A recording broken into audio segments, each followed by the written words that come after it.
বরবাদ cinema দেখতে বিভিন্ন দেশ থেকে ছুটে আসছে মানুষ সিনেমা হলে। বরবাদ সিনেমার জন্য এত লম্বা সিরিয়াল হয়তো এর আগে কেউ কখনোই দেখেনি। তেমনি একজন কুষ্টিয়া দৌলতপুর থেকে ছুটে আসছে এই বরবাদ সিনেমা দেখার জন্য বসুন্ধরা সিনে কমপ্লেক্সে। কুষ্টিয়া থেকে। কুষ্টিয়া থেকে হ্যাঁ। বরবাদ সিনেমা কি দেখা হলো? হ্যাঁ, বরবাদ দেখলাম। কেমন লাগলো? সব কিছু মিলায়ে ভালোই। ছবির থিম অনুযায়ী এন্ডিং পারফেক্ট ছিল। যে এন্ডিংটা হয়েছে আসলে থিম অনুযায়ী এমন এন্ডিং না হইলে চলতো না, দর্শক নিত না।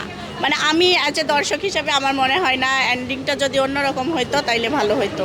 কারণ ছবির যে থিমটা ছিল, most moral of the story যেটা ছিল ছবিতে, সেটা যদি এই এন্ডিংটা না হইতো তাহলে মিলতো না। তো এন্ডিংটা অনেক সুন্দর ছিল ছবির।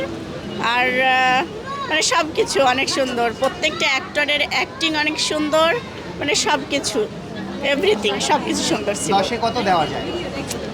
8। 10-এ 8। হ্যাঁ। মুভির একটা ভালো দিক, একটা খারাপ দিক। খারাপ দিক বলতে আপনার মানে কিছু কিছু ভাষাগুলো একটু মানে স্ল্যাং ছিল, হ্যাঁ।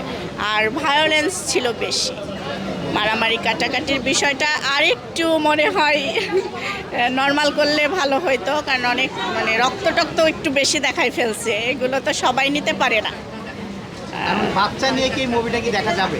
বাচ্চা নিয়ে মানে ছোট বাচ্চা ঠিক আছে, বাট মানে যারা বুঝে, হ্যাঁ যারা বুঝে তাদের নিয়ে দেখাটা একটু মানে হ্যাঁ একটু প্রবলেম আছে তাদেরকে নিয়ে দেখা। আচ্ছা। এই যে তবে এতটাও বেশি মানে ইয়ে না। আচ্ছা, তো এই শাকিব খানের সিনেমা কখন থেকে দেখা হয়? ছোটবেলা থেকেই সাকিবের সিনেমা দেখি, তবে হলে ফার্স্ট টাইম দেখলাম সাকিবের এবার সিনেমা। প্রথমবার দেখা হ্যাঁ হ্যাঁ। হলে দেখে কেমন লাগলো আর বা টিভিতে দেখে কেমন লাগলো? হলে তো সব মানে টিভিতে দেখছি, বাসাতে ওটা নিজের মতো করে সময় বের করে দেখা, আর এখানে অনেক মনোযোগ সহকারে দেখলাম, ভালো লাগছে।